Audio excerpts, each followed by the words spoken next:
The town of Plainville. Established in 1721 at the geographical center of Connecticut. Good evening, everybody. Welcome to tonight's Town Council meeting. It is Tuesday, January 16th, 2018. If you'll all please rise, I'll ask Councilman Saunders to lead us in the Pledge of Allegiance.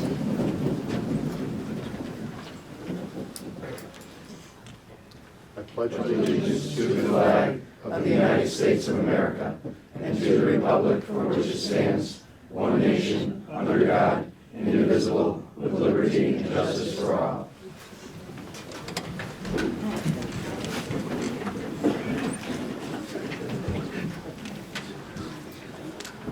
Thank you very much. Welcome to our Town Council meeting. It's always nice to have such a friendly crowd to come and see us. We have a very special group of people here tonight. We're going to be honoring our Firefighter Service Awards at the beginning of our meeting, and congratulating all of you, not just for awards and your longevity, but for your commitment to the town of Plainville and your commitment to keeping Plainville safe. There's, I know, so much time and training and energy, most especially recently. You did a fine job with a very major incident, and I would like to thank you all so very much for your time, the time your families give up for this. Having a volunteer fire department in our town is an immeasurable amount of effort, and I can't say enough about you, so thank you all again. Right now I will turn this over to Councilman Saunders, and he's going to be presenting the awards.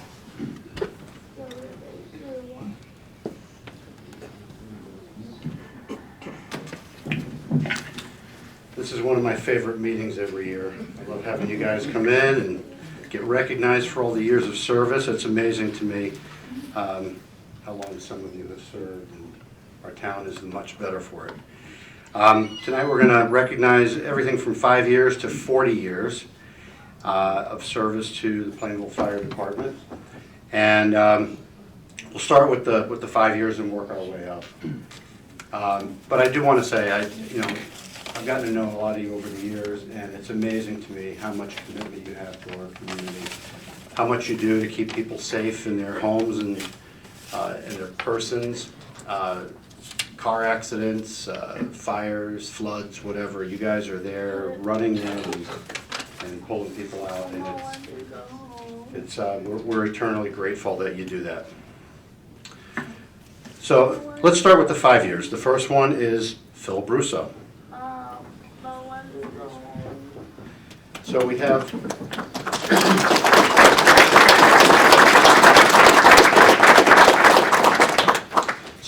each one of these is a service recognition award. They get a little more wordy as they go up, so I'll spare you all reading the same ones over and over again, not to diminish the service. But this is for your outstanding commitment of 5 years of dedication and service to the community as a member of the Plainville Fire Department. And it is signed by all the town council members, and we thank you very much for everything you do. Thanks.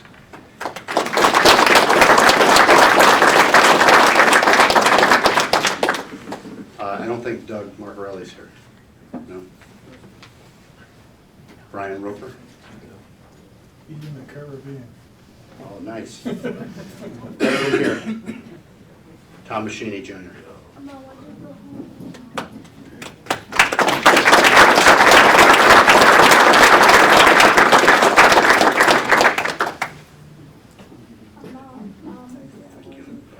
Tom, this recognition award is for your outstanding commitment of 10 years of dedication and service to the community as a member of the Plainville Fire Department. And we thank you very much. Signed by all the town council members. We hope you continue on for many more years. Thank you.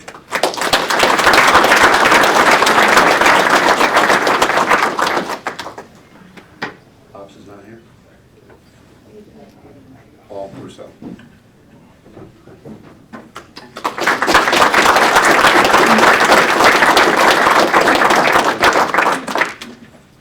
Paul, congratulations. Thank you very much for your outstanding commitment of 10 years of dedication and service to the community as a member of the Plainville Fire Department.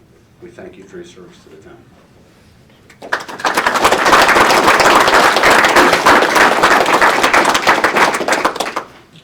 We now move up to 15 years of service. John Miska.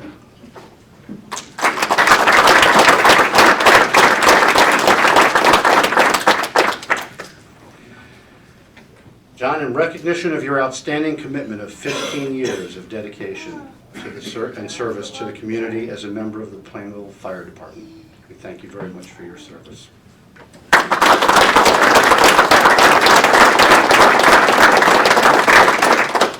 Steve Chapman, not here.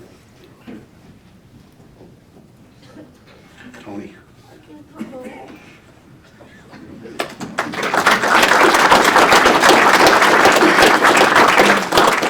We're moving up now to 20 years of service. Tony Labella, for your extraordinary commitment of 20 years of dedication and service to the community as a member of the Plainville Fire Department. And we thank you very much for everything you do.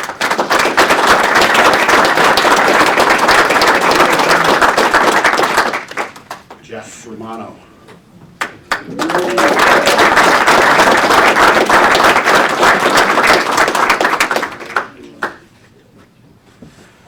Also, Jeff, 20 years for your extraordinary commitment of 20 years dedication and service to the community as a member of the Plainville Fire Department. We thank you very much.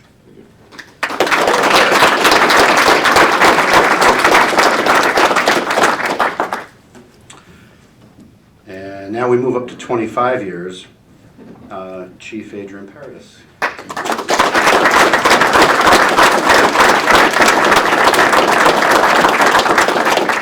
Adrian, for your extraordinary commitment of 25 years of dedication and service to the community as a member of the Plainville Fire Department, we thank you very much. Thank you.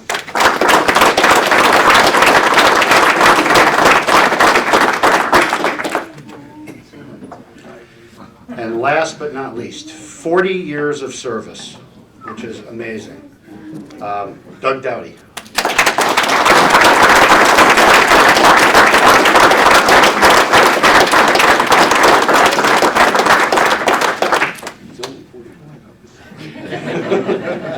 That's what he tells everybody. Yeah. Doug, for your exceptional commitment of 40 years of dedication and service to the community as a member of the Plainville Fire Department. 40 years is a very long time. And I know you have some more years left in you, but on behalf of the Town Council, thank you very much for everything.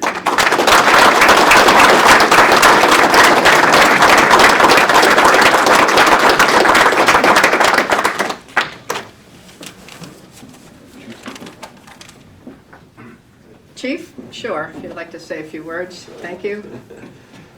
Good evening. I'm Chief Kevin Toner of the Plainville Fire Department. I've always said I'm very proud to be the chief of this fire department. And tonight you see a little glimpse of it. 40 years, 25 years, 20 years. People are here because they want to be here. They stick around. We're a team. The amount of work that these individuals do every day is just amazing. You know, sometimes we're out. Last Saturday in inclement weather, everybody was frozen solid. Everybody shook it off and did what they had to do to make sure that down in Plainville was safe. I'm very, very proud of all these guys, and I want to thank them personally. Thank you.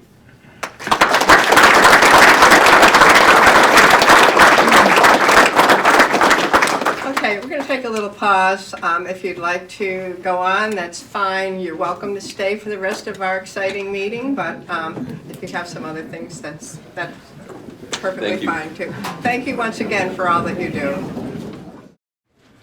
Okay, we will resume our meeting. First item on our agenda is approve. We do not have a public hearing, so I ask for approval of the minutes of the previous meeting. May I have a motion? Madam Chair, Yes. motion to approve the minutes of January 2nd, 2018 regular meeting. Second.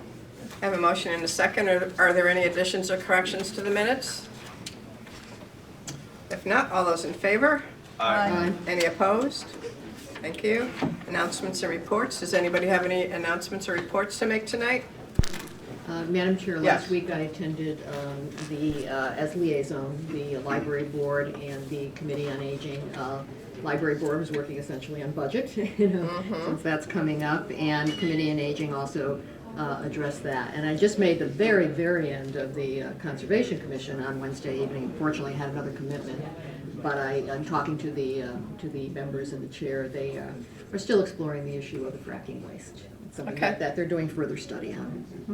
Okay, you've been busy, thank you. Yeah, the second week of the month is busy for me. All right, thanks for doing that. Does anybody else have anything to report? I have a couple of things I'd just like to bring forward as reminders. The state of the town is this Thursday at 7:45 in the library auditorium. This is an annual event hosted by the Plainville Chamber of Commerce. It is a glimpse at how town is doing. The Board of Education, Mark DeVoe will be presenting along with Robert Lee, myself, Maureen Brummett, and usually, who else does? Is invited to be a presenter. Okay, well, those are the main players. We're going to be there at 7:45 on Thursday. If anybody's interested to come and hear about the state of the town, you're most welcome to do so. Kathy, that's 7:45 in the morning, just. 7:45, oh, yeah. I didn't say that. No, you said 7:45, so. There will be coffee and juice and some snacks, so just to entice you to get there, but that's when we'll be meeting. Also, on Saturday, January 27th, the Plainville Food Pantry is holding it's one of its major fundraisers. It's a dinner dance at the AquaTurf. The theme of it is Midnight Masquerade. If you want to dress up and pretend you're masquerading, that's always a lot of fun. It begins at 6:30 and it is at the AquaTurf. So all are invited, and if you are interested, you can call Susie Wers at the food pantry to reserve your ticket for that evening. Other than that, I'm all set, so if there are no other announcements and reports, we'll go on to appointments and resignations. We have a few of those. I make a motion to appoint Adam Centarelli, 222 West Main Street, as a probationary firefighter to the Plainville Fire Department. Second. I have a motion and a second. Is there any discussion on the motion? All those in favor? Aye. Any opposed? Okay. Motion to appoint Alex Gerard, 23 Prentice Street, as a probationary firefighter to the Plainville Fire Department. Second. I have a motion and a second. Is there any discussion on the motion? All those in favor? Aye. Any opposed? And finally, motion to accept with regret the resignation of Matthew Griskauskas from the Plainville Fire Department. Second. I have a motion and a second. Is there any discussion on the motion? All those in favor? Aye. Any opposed? Thank you very much. Madam Chair, Yes. motion to appoint Patricia LeBeau, 46 East Broad Street, as a regular member of the Inland Wetlands Commission for a term ending January 7th, 2019. Second. I have a motion and a second. Is there any discussion on the motion? All those in favor? Aye. Any opposed? Thank you for that. Board of Education. Okay. I know there's a meeting going on, so if Mrs. Saunders comes by, she can give her report later on. Report of the town attorney. Thank you, madam. No report tonight. Okay, thank you. Okay, Robert, on to yours. All right, I have two items, one of which Scott Colby will be presenting this evening. The first one is the referendum on the water pollution control phosphorus project, which is scheduled for January 30th. In 2015, the Connecticut Department of Energy and Environmental Protection reissued Plainville's wastewater discharge permit with a requirement that the amount of phosphorus discharged from the town's water pollution control facility be reduced by 88%. The water pollution control facility must be upgraded to meet these new permit requirements. The estimated cost of the project is $15,761,000, and the town is eligible to receive an estimated $6.5 million grant from the state of Connecticut's Clean Water Fund program. That would be covering approximately 41.2% of the project cost. The town anticipates financing the remaining project costs with a 20-year 2% loan under the Clean Water Fund program. This is a reminder that the referendum to appropriate $15.76 million for upgrades and related improvements to the town's water pollution control plant and authorize the issuance of bonds and notes to finance The portion of the appropriation not defrayed from grants will be held on Tuesday, January 30th, 2018. Residents can vote on the appropriation at the firehouse from 6 a.m. to 8 p.m. An explanatory text describing the referendum will be mailed to all Plainville residents. I think it's going to go out later this week. People who have questions regarding this project are encouraged to contact the town manager's office.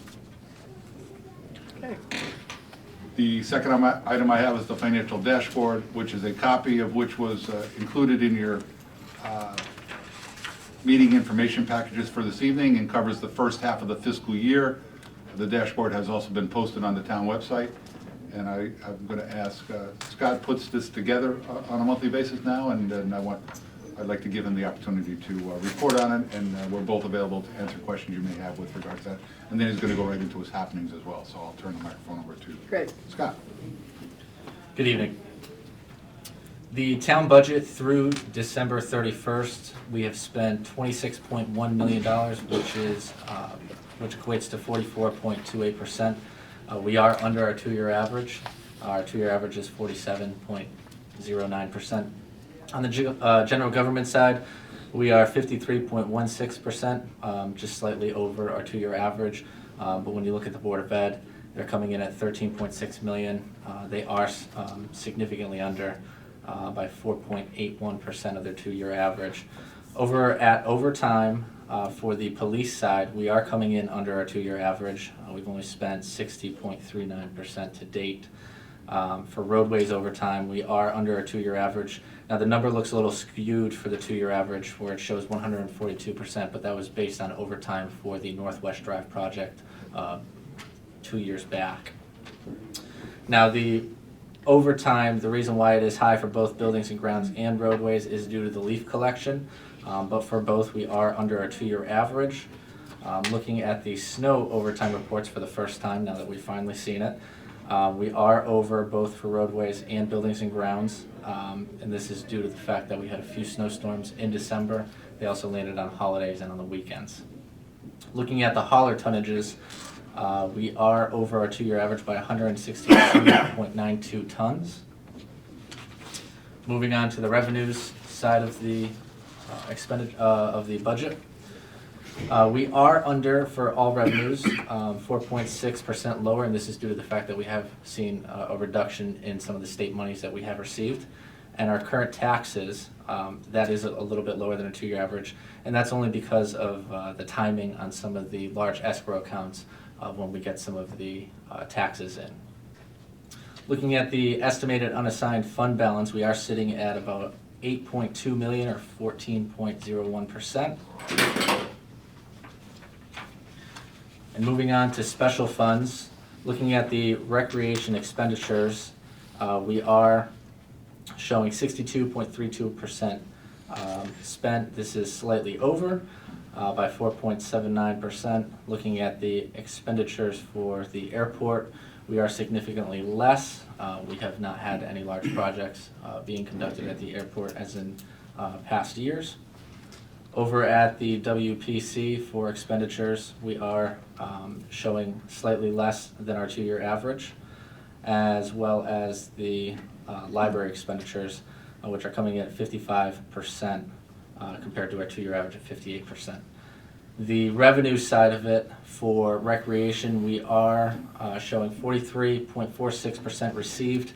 And this is due to timing of just when some of the programs start, when people start paying for the programs. And the Robertson Airport revenues, we are down 11.34%. We are sitting at a fund balance in the airport at $424,367. For revenues in the WPC A fund, we have 96.07%. We are just slightly less than our two-year average. And we are slightly over in our revenues for the library. We do not have a December 17 claims for our health insurance fund yet. We're working on getting those in. Hopefully this week we should be receiving that report. And moving on to the special projects, some of the items have changed. In the turf field project, there were some expenditures spent in December, and that was for the settlement. The phosphorus project has seen some spending in December, and this was just for tie and bond as a payment that we've had in the past that we're just completing. And the Wheeler School project has seen some spending in December as well, and this was just for KBA. Other than that, the other items have remained flat for the month of December. Moving on into the happenings, over at the Senior Center, they are offering a nutrition and wellness series on Thursday, January 18th at 10 a.m. And this is a 3-part series of interactive and educational morning programs about nutrition and how it can positively impact your health. Now, the first program is titled Nutrition for Cognition and Memory. It will be held at the Senior Center on Thursday, January 18th at 10 a.m. The program is free. They do ask that you register at the Senior Center, 860-747-5728. The second session, Nutrition for Health and Hearth, will be held on February 16th. They're also hosting a program, Caring for Yourself, Caring for a Loved One, on Thursday, January 25th at 10 a.m. Caring for a loved one with dementia or chronic illness can involve many stressors affecting the body, mind, and spirit. The keys to managing stress are understanding factors, recognizing the signs, and learning coping strategies. Learn effective ways to care for yourself while providing care for your loved ones. And this is presented by Hartford Healthcare at Home. This program is free. They do ask that you call the Senior Center to register. And on Thursday, February 8th at 10 a.m., there is a snow date of Thursday, February 22nd at 10 a.m. as well. And this is the opioid epidemic, how it is affecting you, your family, and your community. The opioid epidemic has become a national crisis due to the rapid increase in the use of prescription and non-prescription opioid drugs in the United States. Join individuals at the Senior Center for an informative program that will include local experts who will discuss the scope of the opioid problem in Connecticut and nationally, prevention and how the problem starts, what the typical profile of a person overdosing is, signs of an opioid overdose and how to reverse one, the laws and steps taken to reduce the opioid epidemic. They will discuss Narcan, how to get it and how to use it, crime prevention, how to prevent unused pills from getting into the wrong hands, and the Remembrance Quilt Project. And this is presented by the Connecticut Clearinghouse, the Wheeler Clinic, Plainville Community Pharmacy, and there will also be a Plainville Police Department representative on hand to conduct the presentation. This is free and open to the public. They still ask that you call and register just to make sure that there's enough space. And that's all I have to report. Okay. Thank you both. Does anybody have any questions for either Robert or Scott with their reports? No? Okay, Thank you. good job. Thank you. Okay,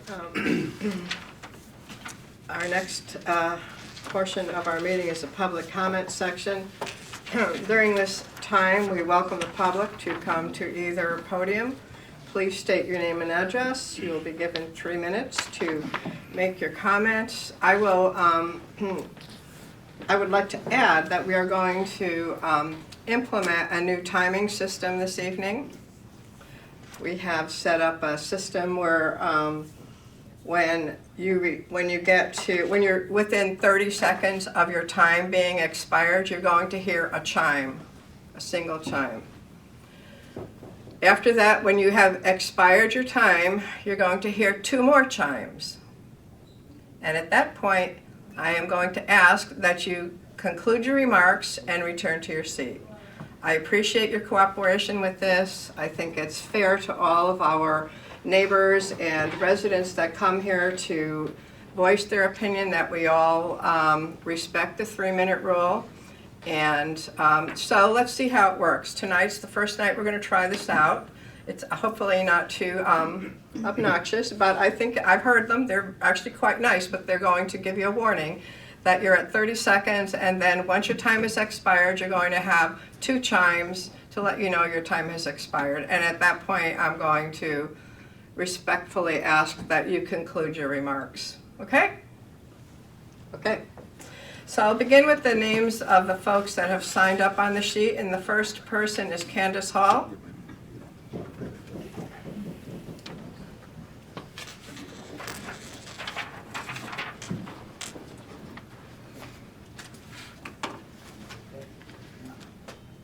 I'm Candace Hall. I live at 113 Shuttle Meadow Road, where the stop sign in front of my house continues to be merely a suggestion. I oppose the creation of a dog park in Plainville. In these tough economic times, the town council had to reduce funding for our public library, a resource available to all Plainville residents. Why should the comparatively small number of residents who choose to own dogs become more important financially than the total population? At the January 2nd meeting of the Town Council, several residents spoke in favor of town support for a dog park, some emotionally recounting their loving relationships with current and past pets. A sampling of their reasons and my responses follow. It would be a gathering spot for dog owners to form relationships, participate in government, exchange community information, and owners could learn and be educated by other owners. I say that dog owners interested in forming relationships, exchanging community information, and learning from other owners could form a club. Participation in the government is not limited to users of dog parks. It's hard to meet people. A dog park will regenerate the community and bring people, making it attractive to millennials who will purchase homes. I say the town is not responsible for providing ways to meet people, and I am not aware of any study proving millennials prefer to buy homes in towns with dog parks. Volunteers will raise money and take care of upkeep, no town involvement. I say, when volunteers are not enough, the taxpayers will pay. The town will not be held liable for accidents or injuries. Indeed, the dog owners with the right amount of homeowner insurance will alleviate any problems. I say, what about those dog owners with no insurance? Only Plainville residents would know the location of the dog park, so out-of-towners could not use it. I say, how could this be a secret location? On a personal note, last year I donated $500 to Plainville Animal Control for equipment for their canine park. I think Plainville should not support this proposed dog park, and I would like to hand in my written comments. Thank you. Next on the list is Roberta Lauria. Roberta?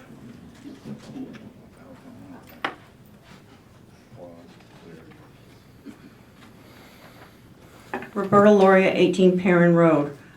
You already know that I oppose the trail, so we know no sense going on about that. However, I'd like to ask something a little differently with the time I have this evening. On January 11th, the town of Plainville hosted the steering committee with the Farmington Canal Heritage Trail. It was held at 3 o'clock in the afternoon. Unless you work third shift, most folks can't go there, so I don't know how many people from the public were able to attend. What I'm requesting is very simple. Of the town employees that were there, I'm guessing one of them is Mr. Lee, if he would please give us a summary, a synopsis, some details about this to help us going forward, especially with the meeting that's coming up in February. I have the agenda here if you would like it. I believe the minutes have been posted on the website. The minutes of the steering committee have been posted on the website. Have you been able to see I didn't that? see anything when I checked today, but I think it would be helpful for those that don't have access to a computer or those that find it difficult. I think it's also helpful for the people who watch Nutmeg TV. Yeah, I'm not prepared to give a review of what went on at the meeting, but the minutes, if they aren't on there now, they'll be on there very shortly. Okay. Thank you. Catherine Labella. Catherine Labella, 50 Pierce Street. I oppose a trail that splits the Pierce Street neighborhood and affects other neighborhoods in town.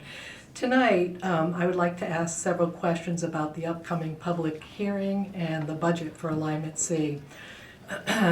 A town agenda tonight contains an item to establish a public hearing regarding the Farmington Canal Heritage Trail. Most recent newsletter and other materials on the gap closure study site appear to indicate that CRCOG is hosting the event. Is this a public hearing of the town council or a public hearing of CRCOG? It's a public hearing of the town council. Thank you. As with the public hearing regarding the dog park, will there be an opportunity for everyone who wants to speak at this public meeting to do so? Yes, there will, Catherine. It'll be handled as any other public hearing. You'll be given a time limit with which you're going to make your remarks. Okay, great, thank you. If people comment about the draft online, will they also have the opportunity to speak at the public forum? I'm not sure. If they've commented on the draft online, can they also speak at the public hearing? Yes. Okay, thank you. Finally, the governor announced that $4.3 billion worth of transportation projects across the state will be postponed because of the fiscal crisis faced by Connecticut's Special Transportation Fund. Plainville is listed as being affected. Close to $44 million for the Expanded Trail Alternative Mobility Program for 2018 through 2022 is included on the list of transportation programs that will be postponed. Does this include the monies for the next phases of the GAP's closure? I don't know if the GAP money is included in that total. We could certainly find out, but I would not want to answer that without having that information. Mr. Lee, do you have that information? It's unclear at this point in time. Unclear? Thank you. What is the total amount of federal and state funding expended to date to support this current phase of the gap closure study? I don't have that. I don't have those numbers. I mean, we'd have to get them from the group that's doing it. Okay. Do we have information? The grant was in the $300,000 range, so Spent? so they haven't spent the whole amount, but it's going to be somewhere in that range. Or 300,000. Thank you very much. I request that this full statement become part of the public record. Thank you. Thank you. Okay, Catherine was the last person that signed up. I'll open up for anybody that did not sign. Does anybody wish to speak to the council? Yes, sir. Hi, good evening. Joe Saverio, 297 West Main Street. I apologize for not signing up. I'm not familiar with the process. Not everybody does. It's not a problem, Joe. I just wanted to speak in favor of the Rails to Trails. It's if you've ever been out on them in the other towns, they're just amazing things. They're just jewels for those towns. They appear to be economic drivers as well, and I think it would do well for the town. I'm out on them all the time. My family is, and we just totally enjoy them. And it's a tremendous amount of people that use them as well too, all throughout the year. So I just want to say I'm totally in favor of it. Thank you. Okay, thank you. Does anybody else wish to speak to the council that has not spoken? Okay.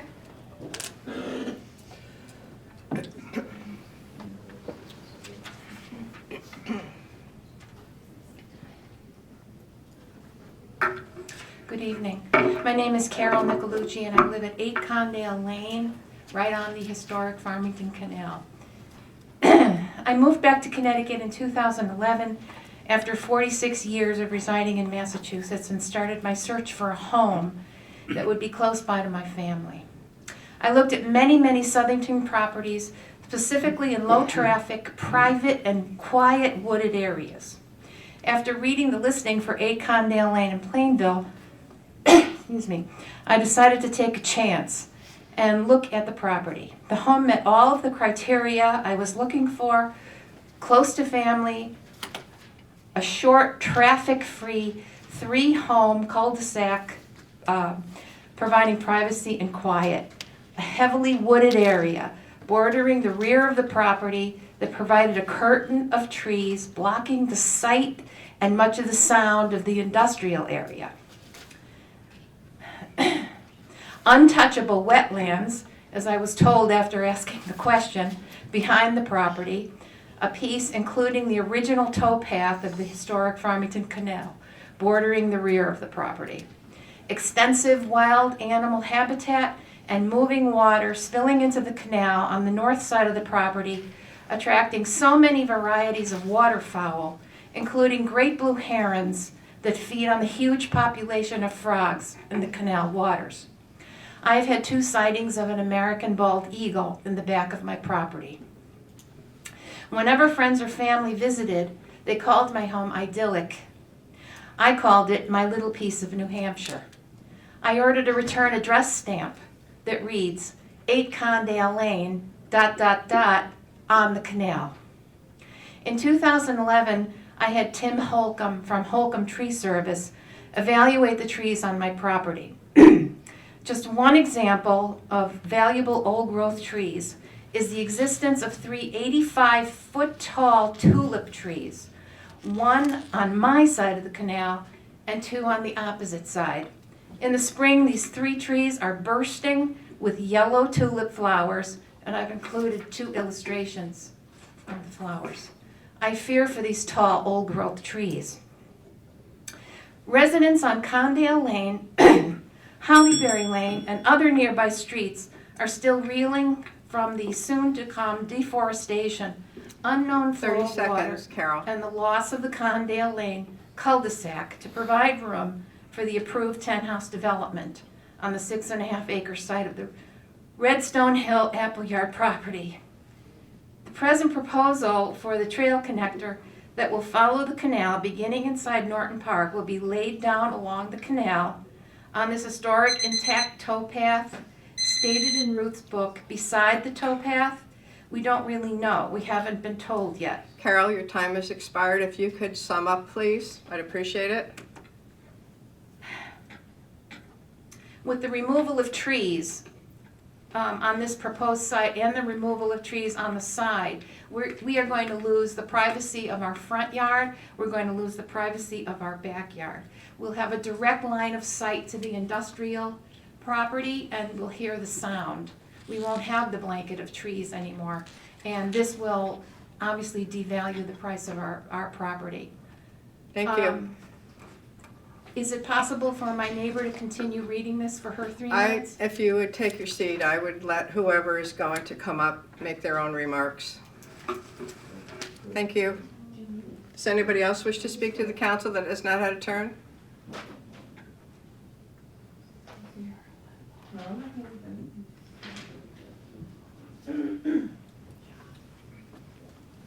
My name is Barbara Martin. I live at 6 Condale Lane, right next door to Carol. I've been there almost 27 years, and it was just beautiful when we moved in, the 3 houses on the cul-de-sac. Now we're going to have all of the construction and noise, and we're losing our privacy in the front. But now we're losing our privacy, as Carol said, in the back. I'm worried about the safety feature, people coming across the canal. I'm worried about the noise of I don't know what's going to go down there, bikes, ATVs, I don't know what's going to ride on that thing, people screaming, yelling. So in the summer I have a pool in the back. I'm going to have people gawking at me. It's just, we're like being taken by every side. All our privacy is shot. It's totally gone. And my question is this the last piece of the puzzle for the trails? Or is there any alternate site that you're looking at? If this is the last little piece of the puzzle, then I guess it's a fait accompli, correct? That this is going to be approved. It has not been approved yet. The town council will have the final word on that. Okay. But anyway, those are my thoughts, because it's all closing in, and it just makes you want to think about going somewhere else maybe. Thank you. You're welcome. Does anybody else wish to speak to the council? John?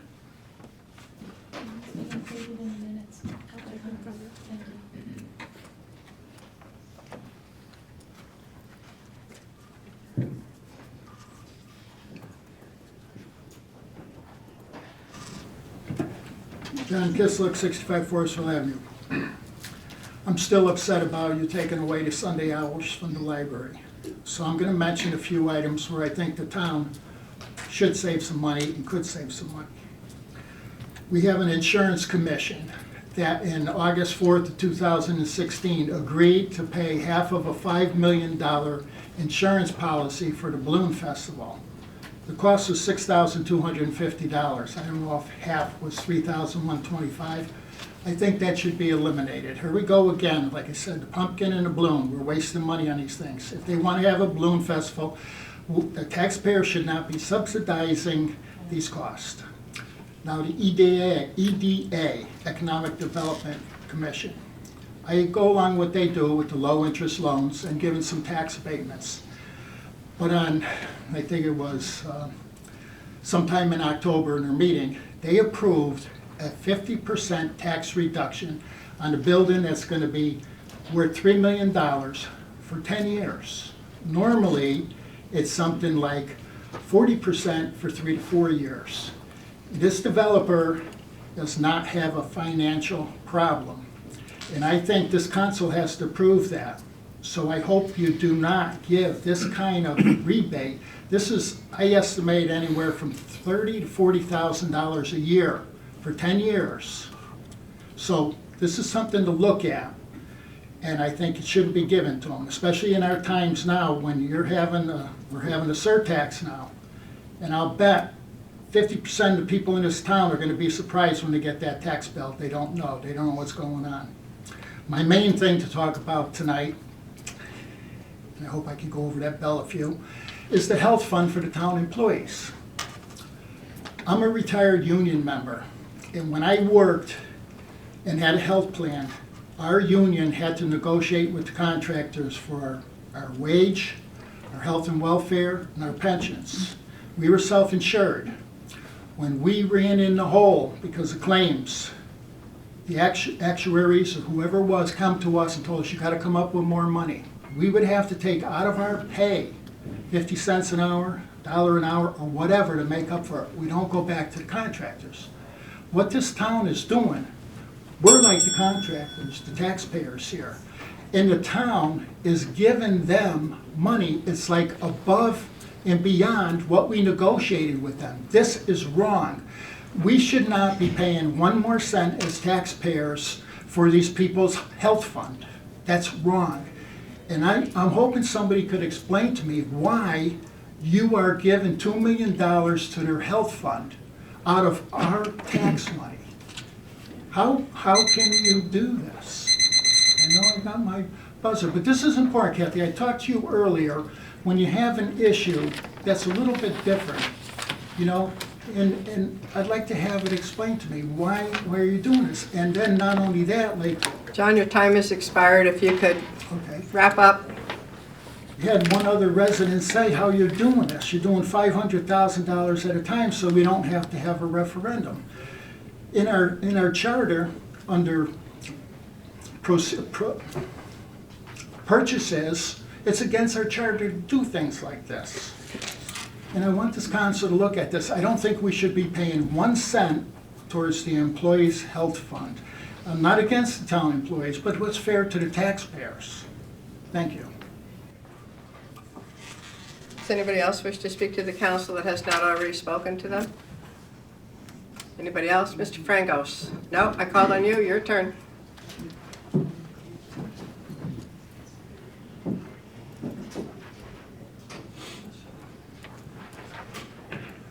Lou Frangos, 10 Fairbanks Street. The first one is, and this is no accusation, it's just an observation. I've been going to the Capital Projects Building Committee meetings, and what's really caught my eye, Mr. Carrier lost the election, so we know that part. But I have not seen a council member at these meetings. And I'm a little perplexed about that, and the reason I am a little perplexed about that is they're discussing the phosphorus plant, which is necessary, it's a mandate, but that's a $9 million bill that's gonna cost the town of Plainville. Then they're talking about the Wheeler School, which is gonna cost the town $12 million. Now, I know you get feedback from the town manager, but do we now have a liaison for the town council to be there? I'll check on it. I'm sure there's reasons for that, whether it's scheduling or other commitments that that person has, but I'll check on it. Thank you. The second is, my second question is the dog park itself. If I read it correctly, the volunteers are gonna raise $22,000 for the park. And that's what the funding is gonna be, nothing to do with the town. Is that correct? That is the proposal right now. Okay, now correct me if I'm wrong, but if I swore I read in the paper, two towns were related, was Bristol and Southington. They have dog parks, but I understand they're run by the town. But we're talking here is strictly volunteerism. Am I correct? It'll be on town property, and the town will have some oversight of that. But the volunteers, the folks that are on the committee have said they will patrol it in terms of cleaning it and keeping it in good order. I'm sorry, who will do this? I'm sorry. The dog park committee said that they will not maintain it, but they will patrol it, trying to keep it in good order, making sure all things are picked up and taken care of. Who will maintain it? I beg your pardon? Who will, I'm sorry, ma'am, who will maintain it? It'll be on the town property, so the town will The have town to is- do that. Okay. I thought we were divorced of this, but okay. The last thing I wanted to bring up, and I'll try to be as quick as I can, on this Heritage Park Trail. Miss Charetti, she pointed something out, and it really caught my eye out of nowhere, was why are we cutting through here, cutting through there, when we already have roads marked? So just aroused my curiosity, and I'm going down Route 10, and there's the little chevrons, the little arrows with the bicycles. You go up Northwest Drive, it's perfect. Route 10, and it's perfect going right to the Farmington line. And I'm trying to understand, if we already have pre-marked areas, I'm sure there's gonna be some changes here and there, why do we have to vertical part of trail? Okay, another thing that, one of the things that was brought up here, that, just like the dog, I had a problem with the dog park. What type of vehicles will you see on this bike trail? Will you see other than bikes, such as ATVs or SUV, whatever they call it now, pardon me? I mean, would these people be subjected to hearing up and down the street? No motorized vehicles are allowed on the trail. Thank you. Okay. Okay, And they're not seeing motorized vehicles on other trails, you know. Okay. Okay, On your the time trails is in other expired, so towns. if you could wrap up, I'd appreciate it, Lou. Yeah, the only thing I'm gonna add, of course, you're gonna have a public hearing, et cetera, I would just hope, and this is a personal thing, that decisions haven't already been made. And I'm sorry to be so blunt, but I hope decisions have not already been made. You're impacting a lot of people's lives, and when you talk about a street, I'll say any street in Plainville, one or two people show up. When you have a whole section show up, I hope the town council weighs that. Thank you. Thank you. Does anybody else wish to speak to the council that has not already done so?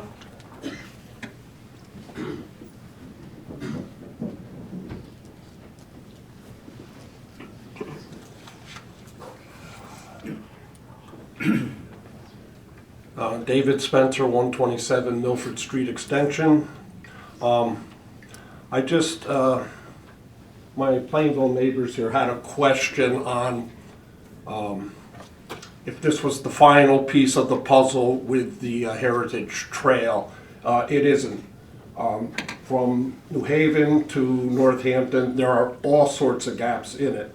Unfortunately, I read articles in our weekly newspapers, and I fear that the impression many of the advocates for this trail try to give us is that this is the final little gap in the trail and it'll be totally complete, except if stubborn little Plainville, comes up the works and doesn't go through with this.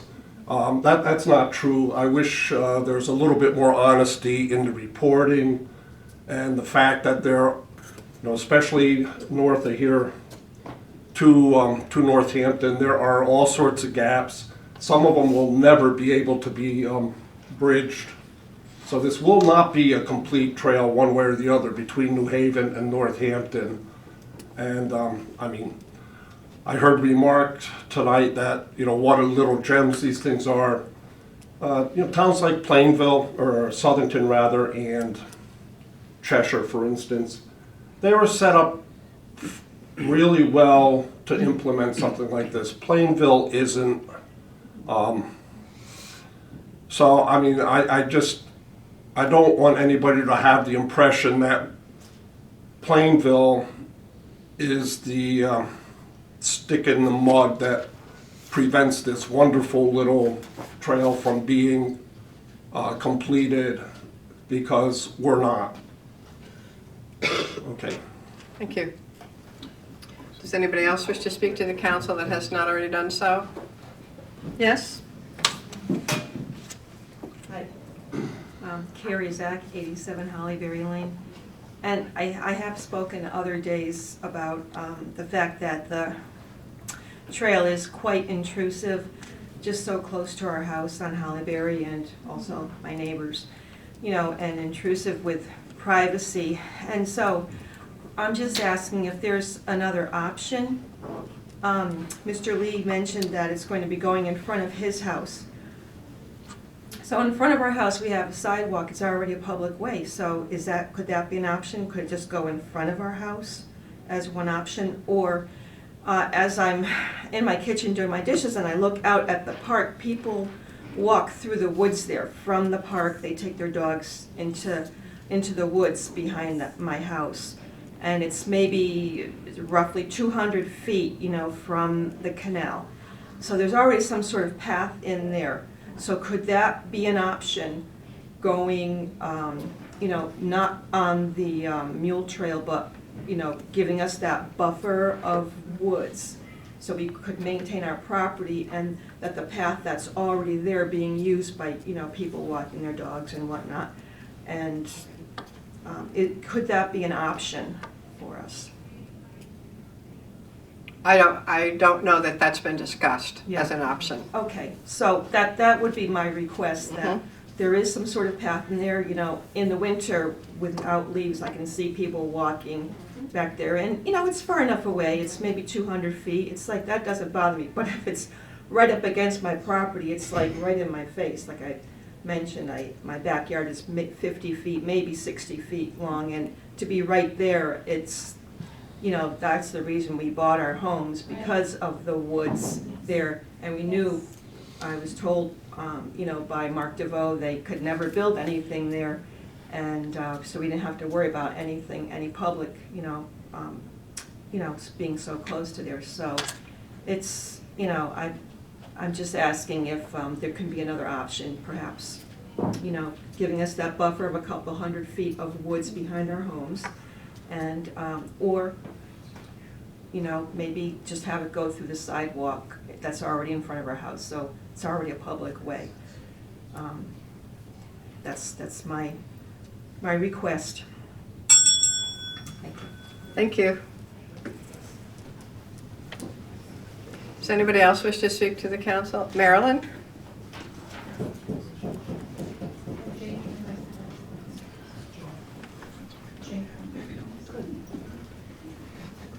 Hi, Marilyn Charetti, Team Milford Street. Good evening. Hello, Good Marilyn. evening, everybody.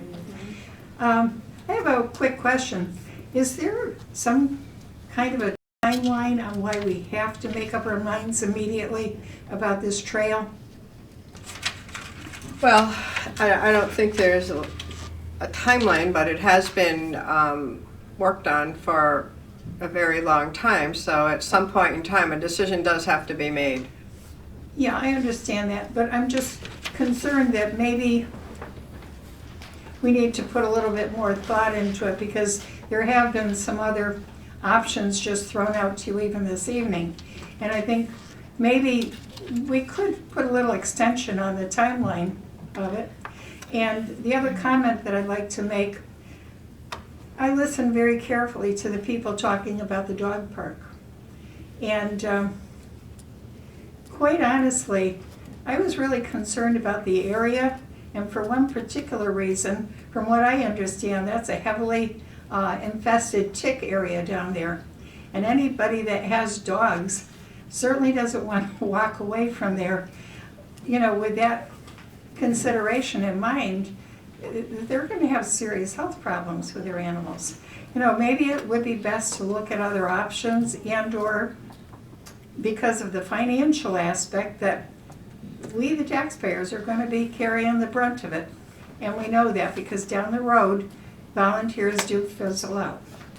I think that honestly, it's something that we should put on the shelf, at least for the time being, with the economic times that we have. Thanks for your time. Thank you. Does anybody else wish to speak to the council? Yes, sir?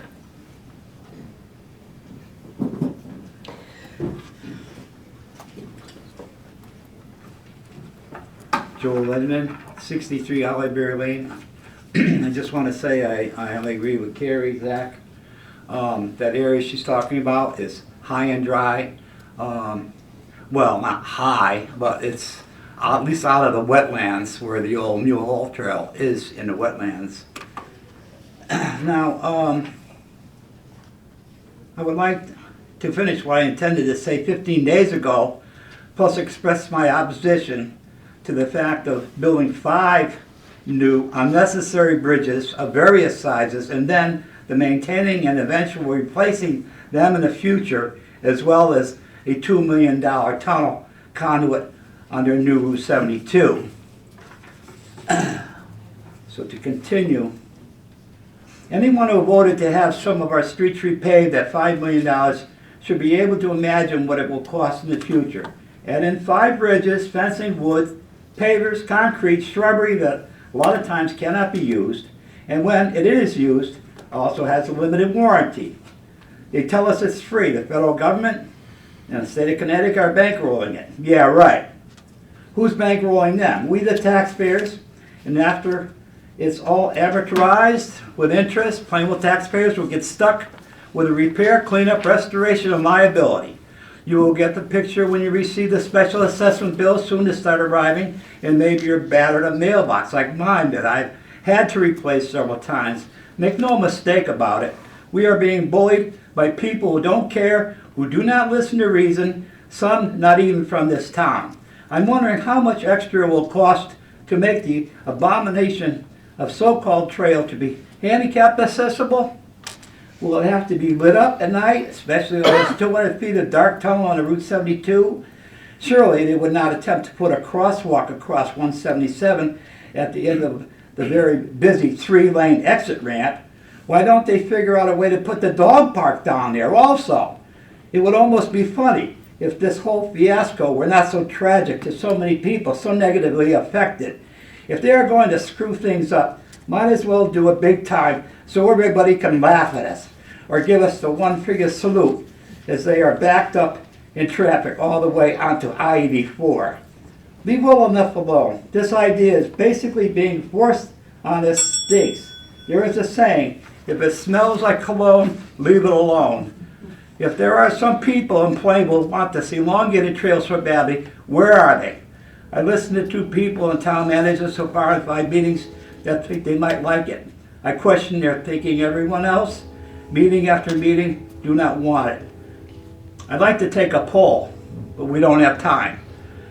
What is it going to take to keep the ATVs and snowmobiles off the trail night and day? They obviously don't obey the law on our streets, Mr. Edmund, especially your the time has Plainville police. expired. If you could wrap it up, Mr. Edmund. Okay. The old historic Mule Hall Trail, what is left of it, in my estimation, is a sacred place of tranquility. Why would anyone want to destroy it? In a way, it would almost be like an act of terrorism, especially encroaching on people's, taxpayers' privacy. A very costly, extended, stupid trail that is yet not on an abandoned railroad track the way the original plan called for. Thank you. I'm not done. Well, I guess I have to be done. Thank you for respecting that. Does anybody else wish to speak to the council that has not had an opportunity? Joanne.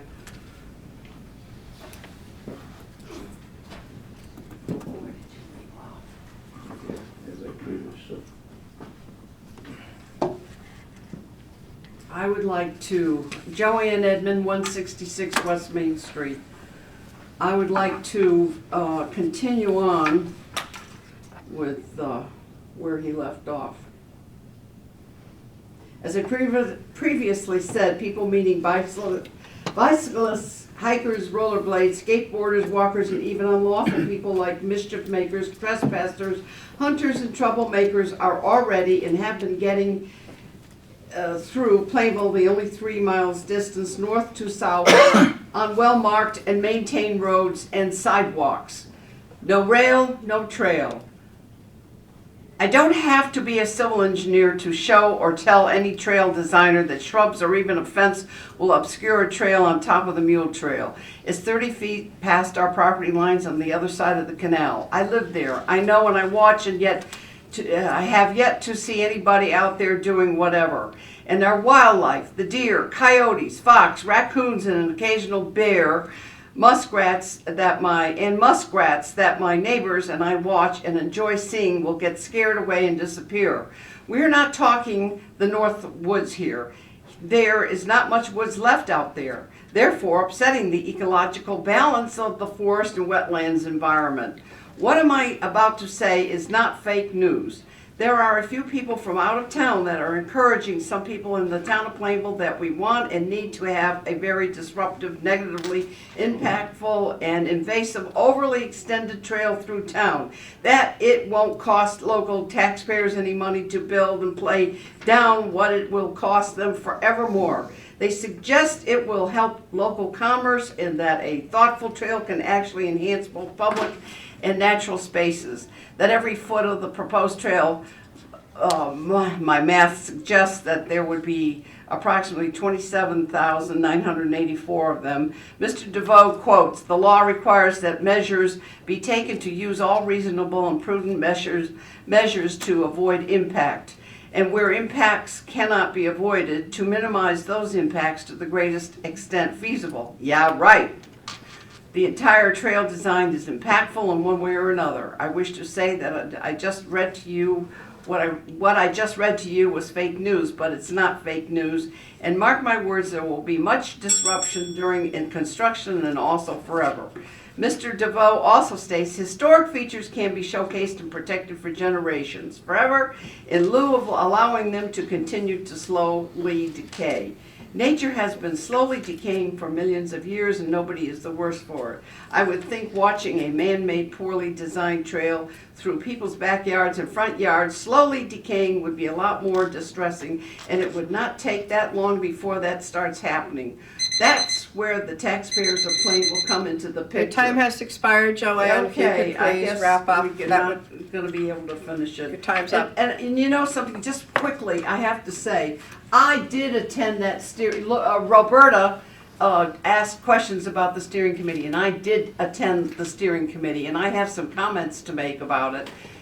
They're all written here. You can share them with Roberta. Can I? You can share them with her, but your time is up. Oh, it is, okay. It All is. right. Okay, Thank you. All right.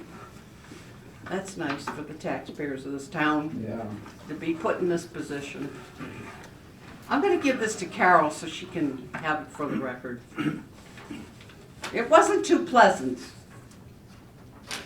It's all here. Does anybody else wish to speak to the council that has not done so? Anybody else wish to speak? Oh, yes, sir. Sorry. Keep looking. I didn't see you. Sorry, I snuck in. I was a little late. Dave Albert, 56 Hollyberry Lane.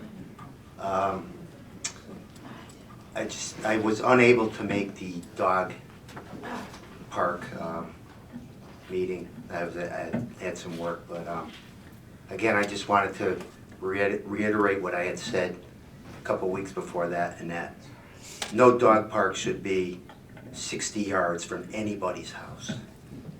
And I've heard some comments from people that say, well, these people had the option of a buyout from the town of Plainville because they were in a floodplain. But again, that shouldn't enter into this. Nobody should have a dog park 175 feet from their house. That's it. I'm kind of surprised that it's even gotten to this point. The other thing is as far as the rail to trails, there's a lot of feeling here because I know the Hollyberry neighborhood has been, really impacted by this and another thing. But the one thing I haven't heard from this whole thing is how much it's going to cost. All I hear is, we're going to get reimbursed by the state. Someone's going to come in with money, but if it costs $10 million, it's still $10 million. It's coming out of somebody's pocket, and part of it's going to come over from here. So before I can make a decision on that, I would like to know exactly how much this is going to cost in total. And to me, you've got the cart before the horse here, in that we're making decisions on what we're doing before we even know how much it's gonna really cost. Or maybe we do know how much it's gonna cost, I don't know, but I haven't heard anything on it. On a positive note, I've had some dealings with the police chief, thankfully not for being arrested or anything, but very helpful guy. Answers your emails on Sunday nights. Town is lucky to have him. Town manager is doing a good job. I disagree with him on some things, but agree to disagree. So I think the town is lucky. We have good people in place, but I just wish that you would listen to some of these people, and because it's coming from their heart, and you know, it's really impacting their lives. And some of these people have lived here for many, many years. Thank you. Thank you, sir. Does anybody else wish to speak that has not done so? Anybody else? Okay, thank you for your comments. I will close our public comment section, and I'll move on to the rest of the agenda. We have no old business, so we'll move into new business. Item number 1. Madam Chair?